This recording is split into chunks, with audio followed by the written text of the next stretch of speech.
What's up, gamers? Mental health, am I right? Who needs it? After all, only 30% of college students have mental health problems. Fuck, that's a lot. Well, it seems like mental health in college students has actually been on the decline for the past couple of decades, so maybe there's some sort of merit in talking about it. After all, I mean, they do kind of represent the future of the world, so if they're struggling, then we're kind of fucked. After all, with loneliness and low self-esteem on the rise in college, it's not exactly surprising to hear that college retention rates are on the decline as well. Since students have much less of a reason to stay in college if they don't feel like they're succeeding or they don't have any relationships actually tying them down to this college. I mean, hey, even though I have the first college I went to, because I was not doing well, and that place sucked. Now I'm trying to get a community college, and I'm doing great. But if colleges focus more on plugging people into communities on campus and letting them know that college is just harder than high school, and it's okay to fail a little bit while you're still adapting to the difficulty of college, then they probably would keep more people than they do now. I mean, after all, if I had felt closer to more than a handful of people on campus, and I had felt normal in not succeeding using only my high school study skills, then I probably would have stayed and it been fine going on. Because really, high school to college is a much bigger jump than most people think. I mean, for me, in high school, I barely even studied, and I did pretty good in classes. In college, when I barely even study, I get 50s on my exams, so that did not go as well as it did in high school, obviously. But loneliness isn't the only thing pushing down on the mental well-being of students.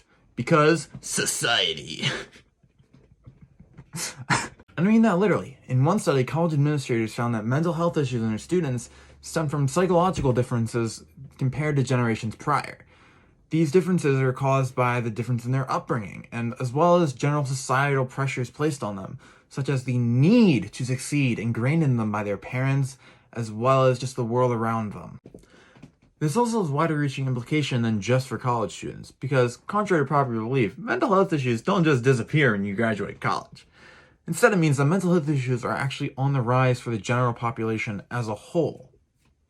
And that study that I mentioned earlier, that was from 2012. So things have only gotten worse in the following decade. Decade? Damn, it's been 10 years since 2012? Man, that's crazy. And I mean, hey, don't get me wrong, colleges have put work into mental health facilities, but I mean, like, come on, does everybody who needs them really get the help they need? I mean, when I was in my first college, I didn't have time to get help. I was way too busy. I had homework to do, so f*** my mental state. And this problem is not one that just I experienced. Many students are just way too busy with their classes to go and get the help they need, especially the ones who are farther along in their courses. So, of course, ironically, the students who need the help the most are the ones who can't get it because they're the most busy. Between homework and class and getting like 3 hours of sleep every night, they just can't manage it. But I mean, hey, at least that's the only roadblock, right? I mean, what's stopping me from going to the counseling center right now? Oh, wait. Why do people see me there? Oh, that'd be kind of weird and awkward. I think I'm good. Fuck mental health. That same study from earlier also comments on the fact that there are many stigmas surrounding mental health, and those serve to drive people away from getting the help they need. No one wants to admit they have a problem with themselves, especially if it's something more taboo, like depression, or a serious thing like bipolar depression, schizophrenia, or any other mental health disorders. And for some people, these problems are even worse because they have their career to worry about. What if they want to get a military position or a government job? Well, those places will know about it. Because big brother, am I right? And if you have a mental health disorder, they don't want any nut jobs in their ranks. Well, obviously, that is a slight exaggeration. These are very real issues that people in these situations think about.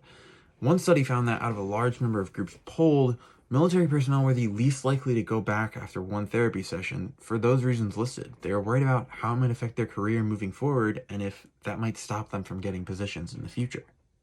But really, colleges need to work on eliminating stigma around their campuses, because that is something that would majorly help students to gather the courage to actually go out and get counseling and therapy. There could be campaigns and awareness days and all sorts of other things. I don't know what the best option would be. What do I look like, a therapist? No, I'm just depressed, thank you very much. That's where my expertise ends. And I mean, hey, some communities have done a great job of destigmatizing mental health issues. For example, the LGBTQ+ community has done a great job. In that study that I mentioned earlier about who's most likely to return after one session of therapy, they were the most likely to return after one session. This is most likely because it's a common problem in their community because of the rampant abuse and mistreatment of them over the years. So the older members of the community, as well as the younger members of the community, know how important it is to treat your mental health well and to make sure you respect yourself. So destigmatization of mental health is possible, but I mean, how do you really do it outside of targeting specific groups? Well, like I said, I have no fucking clue. But I'm sure the smart people over at colleges can engineer targeted campaigns that will reach the groups that need to be reached and help people to realize that taking care of your mental health is not a bad thing. Man, after all this talk of mental health, I could really go for some good therapy. I mean, I've never tried it before, but I'm sure it's going to be a good time. Let's go check it out. Hey guys, so I'm right outside the counseling center right now, so I'm going to go in and see what this is all about. Boy, oh boy, was I nervous about going to therapy, but I'm sure glad I did. I got therapy. Oh, hey, are you Steven? Are you ready to get therapied? Yep, I'm ready to get therapied. Steven, is it? My name's Ethan. What brings you here today? Alright, so hey there, doc. So I'm actually here today because I'm feeling like hella anxious and super f***ing depressed. I'm so sorry to hear that. What can I do to help? Well, doc, I'm actually better than your first-time therapy goer. I know exactly what I'm looking for. I need some advice on how to deal with depression and some coping strategies for anxiety. Well, Steven, since this is your first time coming to therapy, you don't have to tell me everything all at once. We have some more therapy visits if you decide to keep going with me. But you should tell me some stuff so I can get a better idea of how to help you. So, what's making you depressed? How anxious are you in terms of your life stuff? Well, doc, I'll keep it simple on how I got where I am, you know? It all started when I was 6 years old. My father actually... And that's how I got where I am today. It's a pretty simple story, right? That was very insightful, Steven. Unfortunately, we went an hour over our allotted time together, so we're gonna have to bring this to the next appointment. I'll email you the details later. Thank you for getting therapy by me today. Well, that was something. I just got therapy.